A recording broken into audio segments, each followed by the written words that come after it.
পৃথিবীর বিভিন্ন দেশে আমাদের অনেক ভাই বোনেরা তারা ভোটার হয়েছেন এবং তারা নির্বাচনে তাদের ভোট প্রয়োগ করবেন। তাদের কাছে যে ব্যালট পেপার পাঠানো হয়েছে সেই ব্যালট পেপারে কেউ মনে করতে পারেন ঘটনাক্রমে, কিন্তু আমরা বলি যে এটা খুব উদ্দেশ্যমূলকভাবে দেশের কয়েকটি রাজনৈতিক দল তাদের নাম এবং প্রতীকটা প্রথম লাইনে দেওয়া হয়েছে,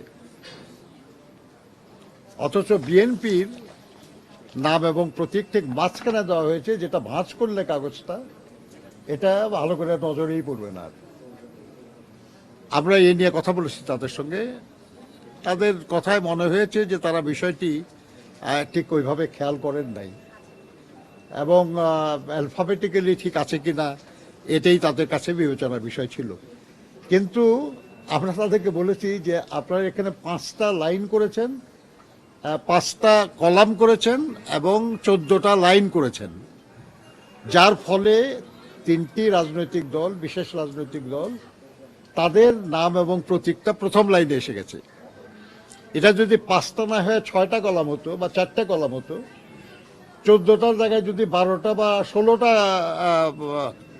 লাইন হতো, তাহলে কিন্তু এই ব্যাপারটা এইভাবে সাজানো সুযোগ ছিল না। কাজেই ব্যাপারটা ইচ্ছাকৃতভাবেই করা হয়েছে এবং আপনারা হয়তো নজরে পড়ে নাই, কিন্তু যারা আসলে ভেতরে কাজটা করেছে সম্ভবত তারা এটা কোনো উদ্দেশ্য নিয়েই করেছে। আমরা তাদেরকে অনুরোধ করেছি যে বিদেশে যে ব্যালট পেপারগুলো পাঠানো হয়েছে সময় থাকলে সেটাও সংশোধন করা, আর দেশের ভিতরে যে ব্যালট, পোস্টাল ব্যালট যাবে এবং সেটা এখনও পাঠানো হয় নাই, আমরা তাদেরকে পরিষ্কার বলেছি যে এই কৌশল যেন দেশের ভিতরে পোস্টাল ব্যালটে কার্যকর করা না হয়, এটা যেন সংশোধন করা হয়।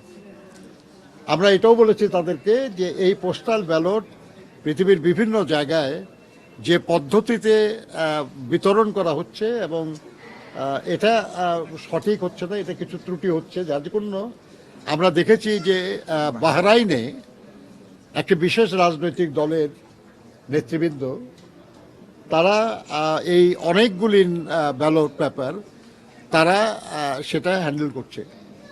এটা ভিডিও সোশ্যাল মিডিয়ায় প্রকাশিত হয়েছে, ভাইরাল হয়ে গেছে।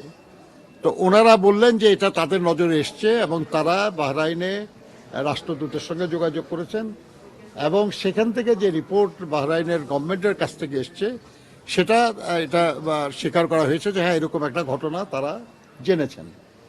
কিন্তু এই ব্যাপারে আরও তদন্ত করে তারা রিপোর্ট দেবেন এবং সেই অনুযায়ী তারা ব্যবস্থা গ্রহণ করবেন।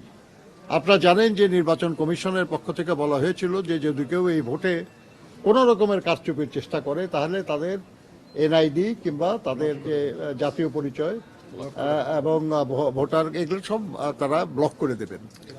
আমরা মনে করি যে যারাই এই নির্বাচনকে বিঘ্নিত করার জন্য এটাকে কারচুপি করার চেষ্টা করছে তাদের বিরুদ্ধে যেন আইন অনুযায়ী কার্যকর ব্যবস্থা নেওয়া হয়।